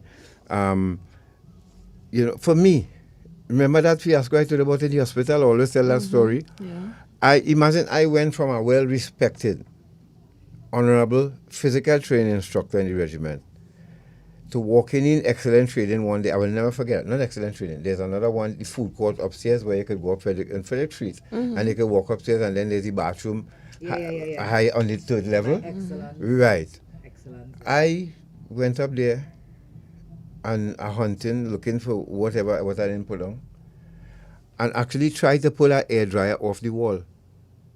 You know the air dryer when you finish wash you pong it and you put your hand below it? The white one. I tried to rip one of that off the wall. Every time I go up there, I remember that and just smile every time I pass it. And that time Dollar Rescue was around. Yes. I was going straight by Dollar Rescue with that. Mm-hmm. That was the purpose. So this is how the drugs had me. I wasn't and this is why I decided to do this program, because I said to myself, how I could go from growing up in a good home but then there are things about home I didn't discuss. Right. Because sometimes it can start from home too. Dysfunctional homes. A human experience, life and drugs and hereditary are all factors. Trauma, yeah, a lot of things contribute. That can change the chemistry in your brain. And that is what causes the imbalance, as the caller said, and what brings on the symptoms of a particular mental illness. But you listen to what you hear what I said? Yeah.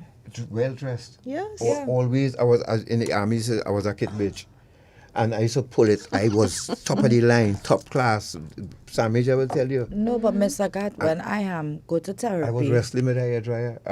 When I used to go to therapy, there was this gentleman who always comes out after. So he's before me. Mm-hmm. So I'm sitting in my car and I'm looking at him. And he's driving a really nice car, wearing a really nice suit, wearing a really nice shoes.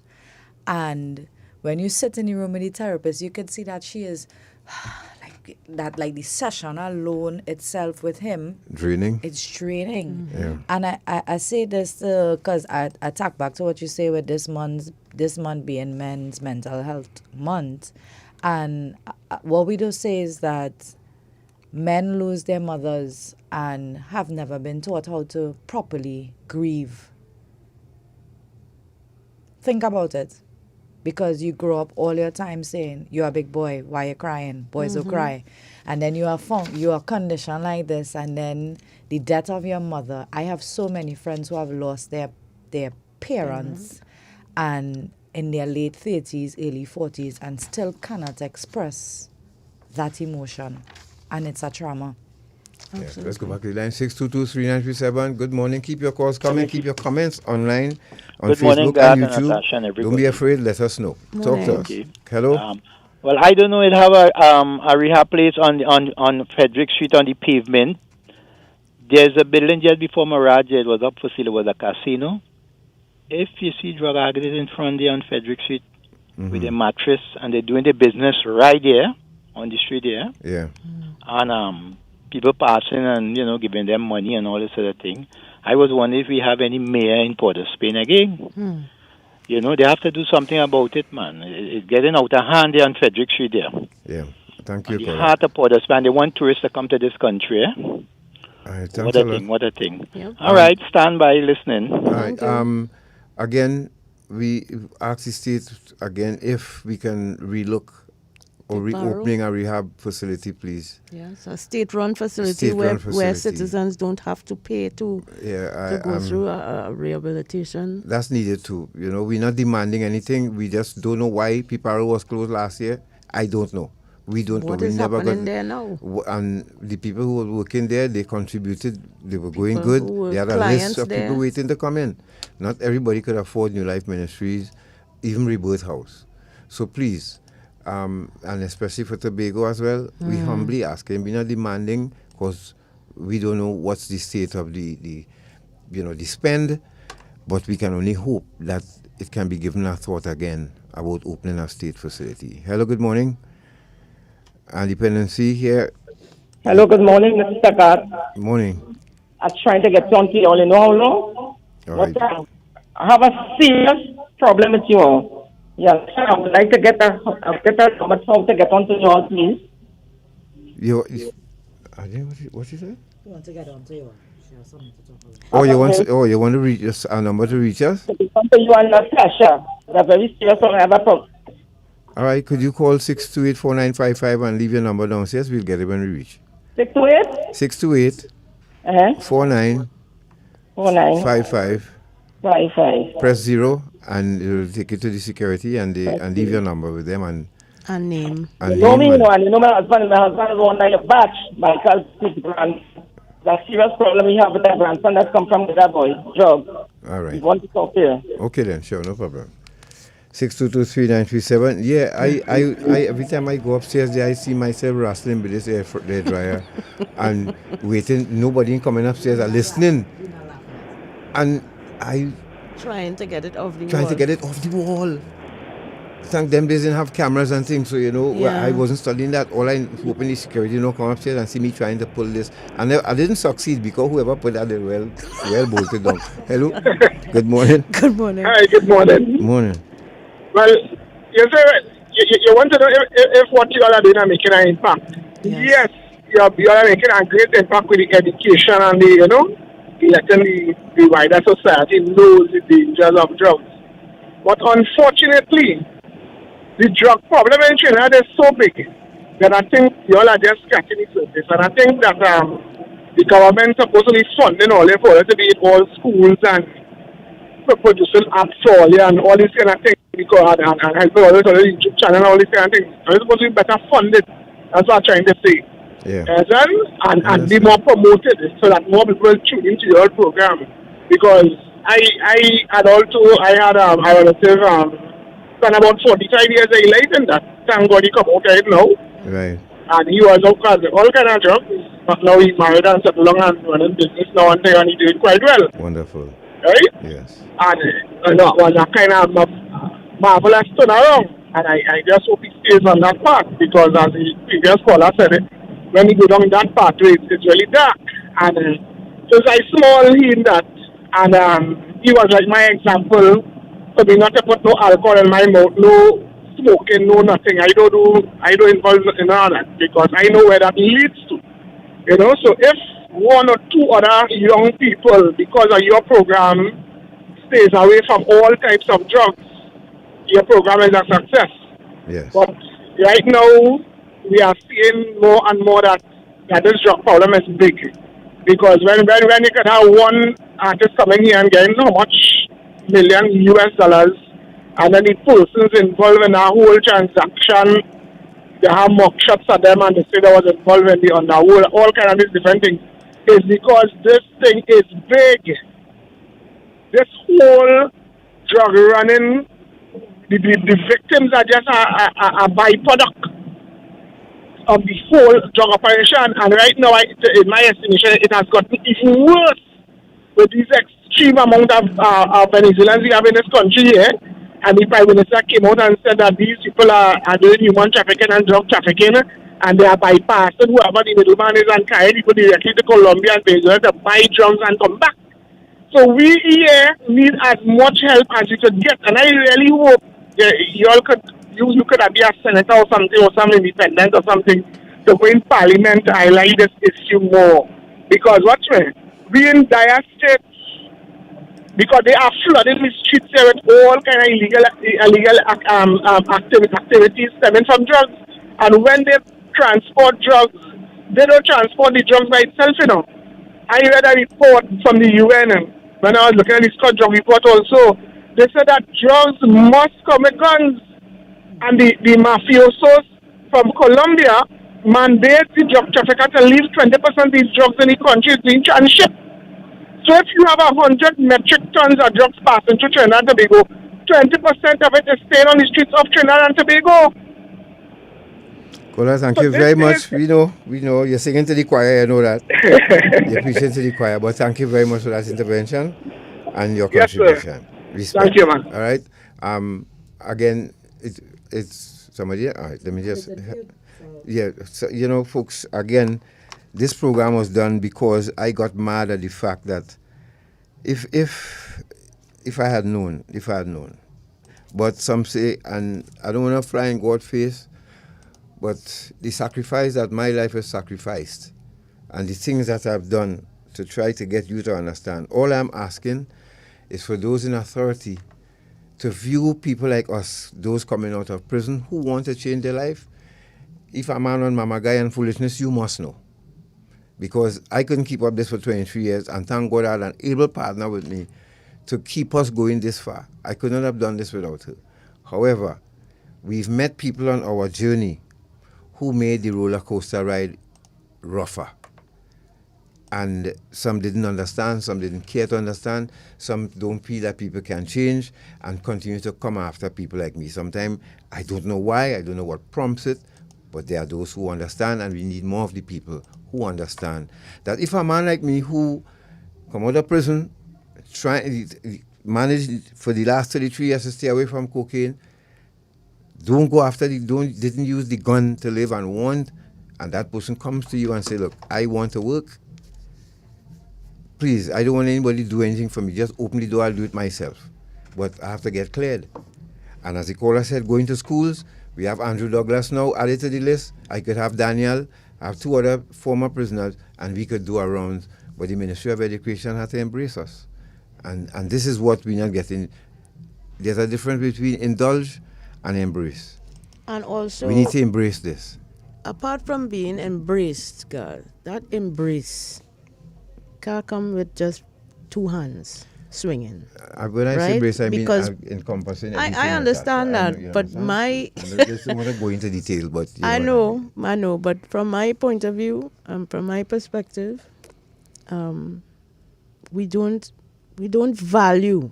Everybody's saying yes, you're doing a good work, keep it up, but they don't understand what it takes to produce this work, to accomplish what we have done for the past 24 years. Oh, you're asking for a little more respect. I cannot do like Wayne Chance, my colleague. Can't take respect to the bank though. Yeah, but I am, I listen to Wayne every time he came on air, bawl his lungs out and plead and beg to be taken seriously. Mm-hmm. And when he passed away now, that is when everybody realized, but wait a minute. Mm-hmm. So what you're trying to tell me that is when I pass away, then people will understand what I was trying to say? Correct. This is why I was vexed when somebody called me uncle, because uncle singing closer to, leaving here without feeling justified for the work that I've done. No. And it's not just the justification, it is the actual value that is placed on the work that we do in God. Thanks is one thing. Let's go back to the lines. 6223937. Paulette Walker. Anytime you all get a chance, Google. Yes, sir. Hello, good morning. Google Paulette Walker. When you all get a chance, right? Yes. Just Google that and you'll see who Paulette Walker is and what she managed to achieve in Canada. Yes, she's a Jamaican national. Hello, good morning. Hello? No. Morning. Hello? Hello, good Sir? morning. All right. Can you hear me now? Yes, I'm hearing you. I do apologize. That's Natasha. Good morning to you. Norfolk, Virginia, Parental Center. I just want to say congratulations and continue the good work that you're doing. Thank you. Yeah, I'm calling from Norfolk, Virginia. Oh, Norfolk, Virginia. So, hi, morning. Yeah. Go Navy. You should know that, right? Yes. Norfolk. Yes. All right. Hey, I just want to say congratulations and thank you for the great work that you do. All through the years I've known you here, but almost like 20-something years. Could it be more? 23 years, going on 24 years. I was involved in the industry. At that time, you yourself, when you had that dark period in your life, God bless you. Sometimes things happen for a reason. There was another person, I wouldn't call his name, who was involved in the industry, was very much, had a dark side himself. I'll just give his first name. I think his name was Sean. Yes. You might ring a bell. You might know. Right. He too had a dark side. I think he's now somewhere in Europe. You broke up there. I just want to say congratulations. Oh, I'm sorry. Can you hear me now? Yes. Right. So anyway, I just want to say that before I leave you, any government, be it local, national, regional, and like in the United States here, right? Especially in the cities of certain states in the United States, any government who legalizes a gateway drug like marijuana for recreational purposes and legalize that, then that spells the beginning and the end, or the beginning and the end of your particular community or society on a whole. And this is especially, I'm not going political here, but you take a look at Los Angeles, look at New York, look at other places, you would see there's normally Democrat-run cities that encourage this blame nonsense and bypass traditional human and traditional values. And again, it's up for debate, but that's what I see happening. Because right now, many people are driving out here under the influence, and it's not just alcohol. Some people can handle the weed, some can't. And the worst thing I hate is having to smell somebody after they had their weed. But anyway, thank you again for the good job that you're doing. And God bless you all. Thank you for giving me the opportunity. You're welcome. Shortman, could you just rotate some of those images of us? You could start from the first set so that people who just joining us can see what we discussed, and they can be moved to come back at the end of our program to view from the beginning what we've done for Trinidad and Tobago. Like I said, let's hope it's the screaming and bawling and the begging for approval will come to an end after my era. There are people who will be after us, And I look at Wayne Chance and what he tried to do. This is Wayne Chance. And I tried in my own little way with Natasha, with our NGO to do that. But we could only do so much without further injection of and support for what we're doing. Yes, there are one or two people, corporate Trinidad and Tobago, who came on board, but it's for a short time. The institutions such as Angostura, NLCB, and all of these who we like to work closer with, it's been sort of pulling and tugging, and we hope that it would ease up so that we have children to save. We have lives to save. You heard the person about fentanyl. Fentanyl is in everything now. We have to start looking at that. Start drug testing people. The hospitals, the clinics, all these institutions can tell a story for us. But we have to go to them and get the content to tell the story. We don't know what is what. Remember there was a Chinese guy who was arrested with a meth lab? Mm-hmm. What happened to him? Yeah, where did he go? Yeah. What happened to the lab? Yep. Let's go back to the lines. Hello, good morning. Tell us what you think. Oh, is he back in China right now? Hello, who knows? Hello, good morning. Good morning, God. Morning, sir. Morning, Natasha, Kamika. For the umpteenth time, I want to say congrats and enough respects to you all for sensitizing the problem, the dangers of drug abuse, and the consequences. Because I like how you all are spreading the message, because in Trinidad, people just drink their water and mind their business. So most people don't even know about drug abuse. Some time ago, I spoke to an inspector in central Trinidad about a guy who was on drugs, right? You know what he told me? He said, go and get that Tamban whip and put his tail. Imagine that, a police officer. So I hope that the government will strengthen all institutionally, let's say, with office.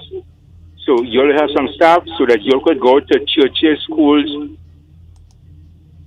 community centers and spread the message, spread it, because this drug abuse is widespread. And most people, they turn a blind eye to it. Good show once more, God. Continue what you're doing. And may Jack continue to bless you all. Thank you very much, sir. Hello, good morning. Hello. Hello? Good morning. Good morning. I listened to a guy earlier on and he said something that struck me. When I think, maybe we should petition for one of you guys to become a senator. Because while you were talking about drugs, a friend of mine, he was 10 years younger, 6'2", very good karateka, 182 pounds, and he used to use a lot of drugs. And one night we were sitting at the corner of Charlotte Street and Independence Square, across from the bakery they had there. And I asked him, because we trained together and I wanted to help. I say, if you have a choice of being able to handle the drugs you're using or stop using it, which one you would rather? He told me he would rather be able to handle it. It's only then I realized how hooked he was. And then when I met him in New York, where he spent quite some time, and he was still using drugs, making good money, putting up this thing for cable television, the satellite, before we had it as it is now. He was making good money and did not have money. And that affected me a lot. And I remember sitting in a car with him on the port, he working in the office on the port, and the custom officer who was attached to the post office. I sat in his car with them in the middle of the day, and they were using cocaine, And he's dead now. He died at 67. I remember that because I'm always 10 years older than him, you see. And maybe if you guys happen to be in a position like that, maybe your voice would be heard more clearly. So I beg you, strange enough, I have not gotten onto your program for an extremely long time. And as I'm asking this question, what time Kwesi Atiba will be coming on? He was on this morning, actually. You see, and I missed that after a very long time too. I remember he was on, then he went in the evening. Okay. So this is what is happening, and I beg of you, please, maybe get people who would be able to get one of you to be an independent senator. Well, So we have to be on the... But thank you very much for that, sir. We have to be on the radar of the President of the Republic for that to happen. But we'll see. Yes, we see. I would sign any petition that you all would be there. And God, let me say something to you. All the great civil rights people in America were women. You understand? You capture a good woman, man. You're a boss, man. Take care. And sir, can you repeat that? He was out in the street. Oh, God, I was listening to the senator thing. No, he said something at the end about me and us. What did you say? Hello, good morning. You're doing a good work, basically. Morning, God. You missed me not to call it. Morning, God and Natasha. Morning, sir. God, well, your program is getting bigger and better. Yeah, God is good, man. You're gonna get bigger and better. God, I heard you. El Sharpton the other day. Something he was speaking about against. His voice is getting a little weaker, boy. Yes. What a great man, boy. I can't remember you see that he was making noise about. I know you admire him a lot. Yeah. To all his liberals. Yeah, but God, yes, brother, God is a good one. I could only be real. God is a good one. He is a genuine one. Let's put it that way. You people like you, Harvey Boris, I hold only in high esteem. You're a genuine person. God will continue to bless you. And Natasha.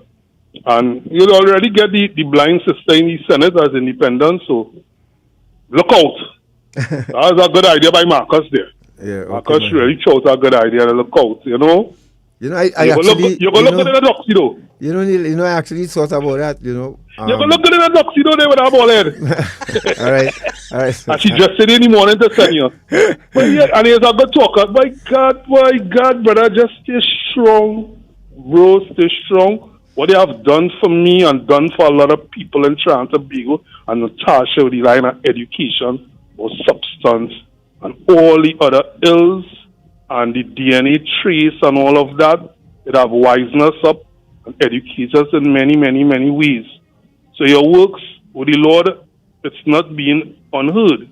And just think about it. I remember, you know, Wayne was one of my favorites. When he bawling and he shouting and stuff and carrying on and he reading more. Just imagine, you see people who have foresight. My mother was a visionary, so I might see things a little different. It's in my DNA. She was a very simple woman, barely educated, but she was a visionary, what people said. Just think about this, people. When we in Charles was making all the noise on the radio 10, 15 years ago, we never know and visualize one day that we would have a crazy man in the White House. And today, we had to accept people being deported from America by the droves. If we didn't put that together, where these people would have gone who had nobody to turn to? That's vision. Yeah. And right. You ever think if you had your name at DR in front of it, would that make a difference with God, boy? Yeah, it would have. Yes, it would. Yeah, it would have. But, you know, but God is no respect at all. Well, you see, but I insisted too that I should not have to do that to get in. Sometimes I get a kobo sweat, sometimes they leave me on the bench. I came back home to be part of a team because I thought we wanted team members to don't join forget prison in the radio, fight you against Natasha, drugs. don't forget that. That's what I forgot to tell you. Yeah. Don't forget prison radio, eh? And yeah. Prison, yeah, of course, yeah. You know, we've tried, we've done it, but it's just that some coaches would give me a little sweat, and some would leave me on the bench, and I was left on the bench for the past how many years? Although I've tried to, and be saying, "Coach, pick me," but I'm not getting picked. Wait, I just want to end. Tasha, rightfully your wife, she has to look out for you, and she rightfully say, you can't just come with your hands singing and talk love and kumbaya and everything nice and thank you stuff and things like that. That is real. That God, at the end of the day, God, let me tell you something, just to end here. There are people who just have a wicked heart, and I have come to understand that, and they come in all shapes and sizes, and just an envious spirit. And I think that's what make the world go wrong. And they're just to make things hard for people because of where they see themselves at and what they feel they're entitled of, and because of the energy that they bring. But God, boy, God is good, and something is there in the future. Just think about it. 15 years ago, Wayne Chance was bawling on the radio, and people was complaining to Tony Lee and Mr. Louis Lee saying to get them off. What this government would I have to turn to today when them deportees are being sent back home? The same uneducated guy was locked down because we feel that you only have to be an academic and come from a certain structure. They know everything and look in a certain way to have an idea and a vision and will. But what Wayne Chance had was will, and he had vision, and he was destined, just like how you are destined. And be soon to come. Caparo, we'll get it back. Thanks, God and Natasha. All right, my friend. You're right. I just joined, and when I speak about the team, you know, let's say from the Defense Force should have handled our situation differently. They didn't. I shouldn't have had even want to save anybody else going inside there. I just decided it would start with that. And when I came back to Trinidad one time, I saw a sailor he and I smoked cocaine together while we were on duty. Mm-hmm. And he ended up a vagrant. He died on the street. He was a writer. And it's that I realized, no, I have to do something. And he really propelled me to write Ex Soldier's Prayer. and start putting it out there that we need to treat our servicemen we need to treat them better, because pressures of the job will affect some differently, and some will turn to alcohol and other drugs.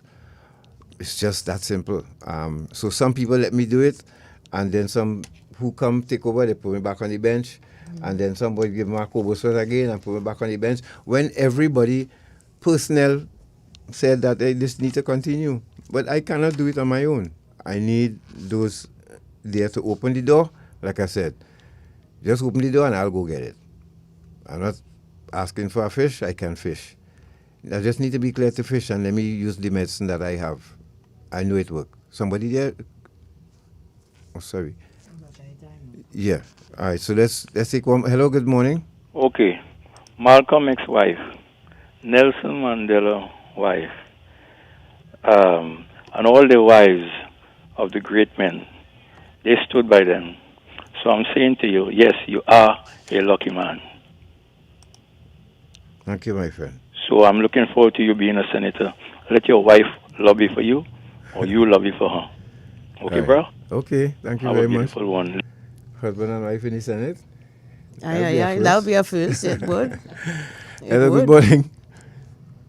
Hello? Hello? Hello, good morning, God. Morning. I'm Natasha. Final call. I good program, very good, right? You and Natasha carry on. But God, I find it call us straight, Election was in the end of April. We in June, and we don't have a parliamentary session yet. When all this legislation, when they talk policy and all kind of thing, they talk, when that happening? Parliament going on recess just now, All right. Wow, it's hard to stay focused, eh? Yeah, it is. Yeah. It is. Well, this is not the first time you listen to Independency. We deal with substance abuse and related ills. We try to stay out of focused, politics. Please. Yeah, Please try and we stay just focused try. now. But let me just thank those of you who called in, who listened, who sent your messages. We really appreciate it. Thanks for your contributions. And let's wrap up now. Yes. Natasha, we just want to say it's been a good one this morning. Big thanks to everyone who called in, commented, and told us why they ride with Independency. You are not just our listeners, our audience. You are part of our team. So every time you tune in, every time you share the post, send a message, like the lives, you help us to keep these conversations alive. We'll be back next Sunday, God willing, at 10 a.m. Until then, follow us on Facebook and YouTube and stay connected. And take care of yourselves and each other. I'm Natasha. And I'm Garth. This has been Independency. Blessings to you all. We have major news coming up at 12 noon. Take care. Be safe. Watch your contents. Those who partying, please keep your head on. Your friend, maybe he want to slip you that Mickey, and you will not know what happened the next day. All right? Major news up next. Take care. Goodbye.